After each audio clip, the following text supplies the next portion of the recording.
Hello, Chief Haddad. My name's David Wood. You might remember me as the Christian whose constitutional rights were repeatedly violated at the Dearborn Arab Festival. Wait, I'm not being specific enough, am I? Dozens of Christians had their rights violated at the Arab Festival. All right, I'm the Christian who was arrested while standing on a public street recording a peaceful dialogue. I'm sorry, that's not clear enough either, is it? There were 3 Christians arrested while standing on a public street recording a peaceful dialogue. This was in addition to our friend Nabil, who was arrested while proclaiming his love for a group of Muslims who were insulting and threatening him. All right, I'm the 6'3" white guy who was arrested, whose camera and equipment were illegally seized, and who was thrown in jail on a false charge as punishment and retribution for resisting your attempts to establish Sharia law in Dearborn. Oh, that's clear enough. Normally, I'd rather talk to someone face to face. The problem in this case is that I don't trust you at all. People in your department, including you, have lied to us, and you have no respect for the civil rights of non-Muslims. This makes it a bit difficult to sit down with you. For all I know, you won't like something I say, and then you'll use your position as chief of police to have me tossed in yet another jail cell on yet another false charge. And since I know that if I were to bring a camera along, you'd just have your Sharia task force illegally strong-arm it from me again, I figured it would be best if I say what I need to say in a video, far, far away from the long arm of the STF. Chief Haddad, you have our 3 video cameras, as well as several of our microphones, camera bags, cables, adapters, etc. Not to mention my pocket New Testament, assuming you haven't ripped it to shreds, as you've already done with the Bill of Rights. By now, you know what's on those cameras. You know that Nabil, in the midst of sharing his faith, was walking around with a wireless handheld microphone, interviewing people who came up to him. What's that called? That's called journalism. Good. We were going to use that footage for YouTube, for our blog, and for a TV show that I do on ABN. Now, I might be inclined to give you the benefit of the doubt and say, well, maybe Chief Haddad isn't aware of the fact that it's illegal for him to seize the cameras of journalists. But I can't say that about you because 2 weeks ago, the Thomas More Law Center faxed you a letter informing you that it was illegal for you to seize our cameras. And yet you haven't responded, nor have you returned our cameras. The question is why? Why would you trample on the U.S. Constitution by refusing to give back our property? This may seem like an odd question after you unlawfully arrested us, took away our freedom of speech, illegally confiscated our property, violated our right to freedom of the press, and obliterated the free expression of our religion. In other words, since you've already violated our rights in almost every way imaginable, why would it be surprising that you're violating them further by not returning our cameras? Well, I think your refusal to respect our right to our own video footage says a lot about your motives. I'm sure you've been following the news stories about the violation of our rights. Some people are saying that we were harassing Muslims, that we were tormenting children, that we were preaching fire and brimstone, that we were trying to cause a scene, that police officers ordered us to leave, and that in a stubborn act of defiance, we refused. Now, since you've seen the footage, you know that all of this is sheer deception. I'll focus on these distortions and outright lies in a separate video, but what I'd like to ask you, Chief Haddad, is this.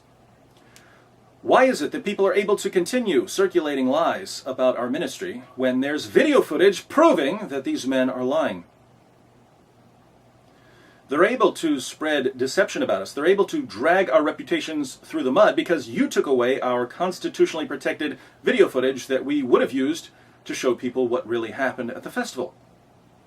So you haven't just violated our constitutional rights in half a dozen or so ways, you've also actively enabled those who hate and despise us to spread lies about us. And there's nothing we can do about these lies because you've got the truth locked up inside that impenetrable fortress of oppression and intolerance known as the Dearborn Police Department.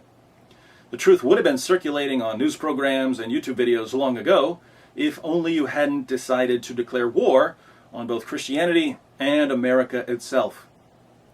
You know what's on those cameras, Chief Haddad, and you know that practically everything our critics are saying about us is patent nonsense. And so it seems that the reason you're refusing to return our cameras is that you want people to lie about us, in which case your hatred of Christians, your contempt for our rights, and your corruption are all the more evident. Chief Haddad, I know that the footage on those cameras is going to embarrass your department when people see what really happened at our arrest. Many people are going to be exposed as liars when the world sees Nabil Qureshi peacefully sharing his beliefs with Muslims who approached him, and the rest of us calmly recording the exchange. That's not the version of events you want circulating, but that's what actually happened. You know it, and I know it.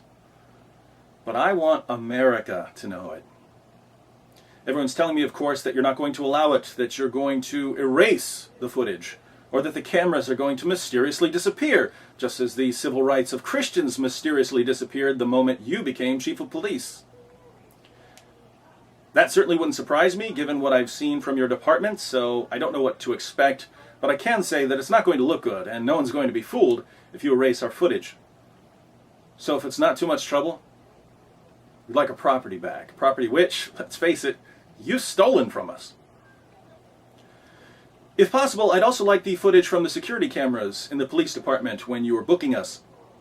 I think the footage will help us expose the bias of the Dearborn PD.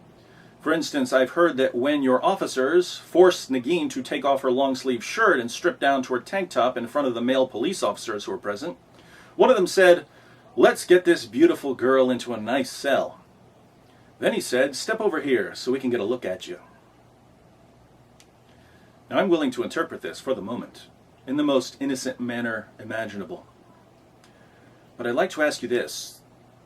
Would your officers have treated an 18-year-old Muslim girl like that? Would they have forced her to strip down to a tank top in front of male officers, and would they have made comments about her beauty and about getting a better look at her? Of course not. They wouldn't dare. Why? Because this is Dearborn, and there are two sets of rules, one for Muslims and one for everyone else. What I'd like to see from the Dearborn Police Department is equal treatment under the law. At last year's Arab Festival, Muslim security guards physically assaulted us. They even physically assaulted our friend Mary Jo, while one of them confidently declared that, like you, he doesn't care what our rights as American citizens are. Remind me, how many of those security guards were hauled off in handcuffs?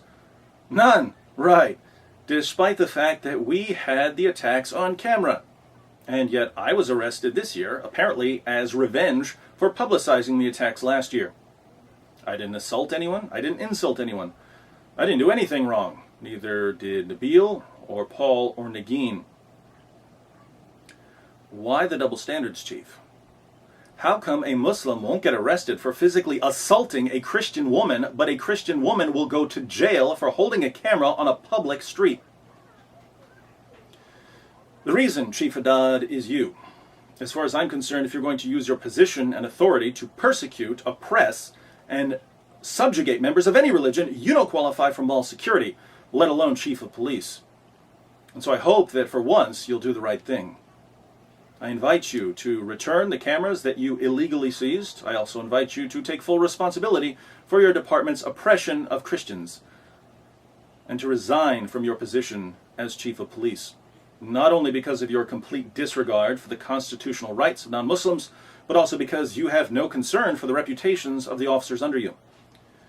You send them out to persecute Christians, and some of them don't want to persecute Christians.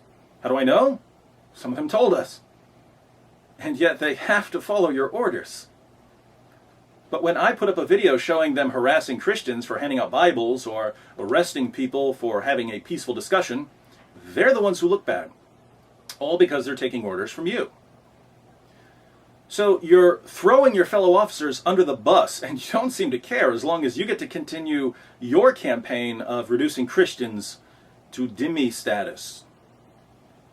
Your officers also know that you refuse to give back our stolen property because you're trying to avoid the consequences of your illegal activities. They know you're corrupt, and I have no clue how you can hold your head high among them. You have no business being a role model for other police officers, Chief. Well, not in America. I think you'd fit right in at a police station in, say, Iran, which seems to be the template for your work in Dearborn. Finally, based on your irrational hatred of Christians, a hatred which causes you to lose all concept of right and wrong whenever someone so much as thinks of handing out a gospel tract, I'd recommend some professional help, or at the very least, some anger management classes. Better yet, You might want to read one of the copies of the Gospel of John my friends tried to distribute outside the festival before being surrounded by 8 members of your Sharia task force. We have plenty of copies left over since you took away our constitutional right to hand them out. I'd be happy to give one to you and to everyone in your department. I think you'll find that the gospel isn't nearly as frightening as you're making it out to be.